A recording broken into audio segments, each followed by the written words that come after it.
Dan Tuhan, Dia datang untuk memanggil Musa, untuk memimpin bangsa Israel keluar dari tanah Mesir.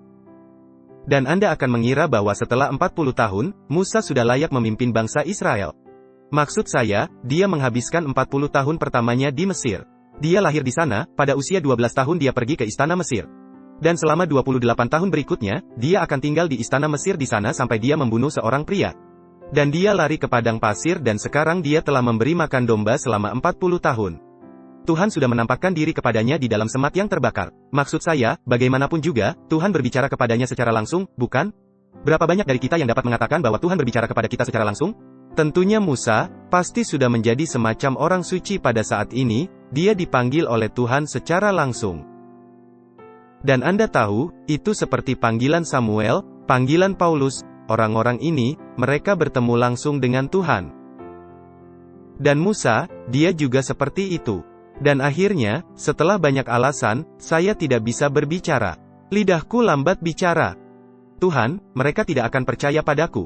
Segala macam alasan yang Musa lemparkan pada Tuhan, dia melompati setiap alasan itu. Dan dia masih memanggil Musa. Dan akhirnya Musa bersedia mengindahkan panggilan Tuhan dan percakapan yang Tuhan lakukan dengannya. Dan akhirnya dia berangkat menuju Mesir. Dan kita membaca di sini dalam Keluaran pasal 4 ayat 19. Keluaran 4 ayat 19, adapun Tuhan sudah berfirman kepada Musa di Midian, kembalilah ke Mesir, sebab semua orang yang ingin mencabut nyawamu telah mati. Keluaran 4 ayat 20, kemudian Musa mengajak istri dan anak-anaknya lelaki, lalu menaikkan mereka ke atas keledai dan ia kembali ke tanah Mesir. Dan tongkat Allah itu dipegangnya di tangannya. Dia bersedia kembali ke Mesir. Dia sedang dalam perjalanan untuk memimpin bangsa Israel keluar dari tanah Mesir. Namun dalam perjalanan, apa yang terjadi? Dia bertemu lagi dengan Tuhan, Keluaran pasal 4 ayat 24. Lihatlah apa yang Alkitab katakan. Keluaran 4 ayat 24, tetapi di tengah jalan, di suatu tempat bermalam, Tuhan bertemu dengan Musa dan berikhtiar untuk membunuhnya. Teman-teman, mengapa Tuhan ingin membunuh Musa? Apa yang sudah terjadi? Dia baru saja memanggilnya untuk pergi ke Mesir. Dan sekarang dia berdiri di sana siap untuk membunuhnya. Apa alasannya? Keluaran pasal 4 ayat 25 dan 26 berlanjut. Keluaran 4 ayat 25, lalu Zipora mengambil pisau batu, dipotongnya kulit Hatan anaknya, kemudian disentuhnya dengan kulit itu kaki Musa sambil berkata, "Sesungguhnya engkau pengantin darah bagiku." Keluaran 4 ayat 26, lalu Tuhan membiarkan Musa. Pengantin darah, kata Zipora waktu itu, karena mengingat apa? Sunat itu. Anda lihat teman-teman, itu karena putranya tidak disunat. Bahwa Tuhan datang mencari Musa untuk membunuhnya. Sekarang saya ingin membawa Anda ke kutipan singkat di sini di buku Para Nabi dan Bapa, dan memberi Anda sedikit latar belakang, halaman 255, paragraf 5. Dalam perjalanan dari Midian, Musa telah menerima satu amaran yang mengherankan dan menggentarkan tentang kemarahan Allah. Seorang malaikat menampakkan diri kepadanya dalam sikap yang mengancam seolah-olah ia dengan segera akan membinasakannya. Tidak ada keterangan yang diberikan. Tetapi Musa dapat mengingat bahwa ia telah mengabaikan salah satu dari tuntutan-tuntutan Allah, yaitu dengan menyerah kepada bujukan istrinya. Ia telah melalaikan untuk melaksanakan sunat bagi anaknya yang bungsu.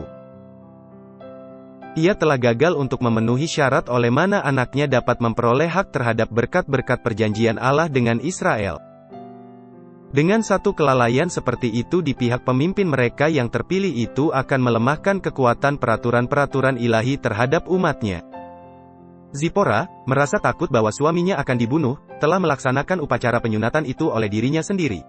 Dan malaikat pun kemudian mengizinkan Musa untuk melanjutkan perjalanannya. Di dalam tugasnya menghadap Firaun, Musa ditempatkan dalam satu keadaan yang amat berbahaya. Hidupnya dapat dipelihara hanya melalui perlindungan malaikat-malaikat suci. Tetapi apabila ia hidup dengan satu kelalaian terhadap tugas yang diketahuinya, ia tidak akan selamat. Oleh karena ia tidak dapat dilindungi oleh malaikat-malaikat Allah. Teman-teman, apa yang kita pahami tentang situasi ini di sini?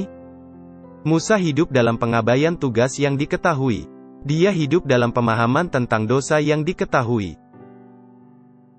Dan Anda lihat teman-teman, ini tidak begitu penting ketika seseorang hanya hidup untuk diri mereka sendiri. Jika Tuhan tidak memanggil kita untuk melakukan sesuatu, jika kita hanya menjalani hari-hari kita dan kita tidak terlalu peduli untuk menjadi saksi, atau ingin, untuk menjadi berkat bagi orang lain, Anda tahu, inilah bukan masalah. jika Anda hanya hidup untuk diri sendiri. Tetapi Anda melihat Musa tidak dalam posisi itu. Tuhan telah memanggilnya untuk berdiri di hadapan Firaun, raja terbesar di dunia yang dikenal saat itu, di kota terbesar, di negara terbesar. Dan dia membutuhkan semua bantuan dan perlindungan yang akan diberikan Tuhan kepadanya. Jadi dia sedang mengejar Musa. Dia sedang mengejar di jalannya, di jalurnya, siap untuk membunuhnya dan menghancurkannya.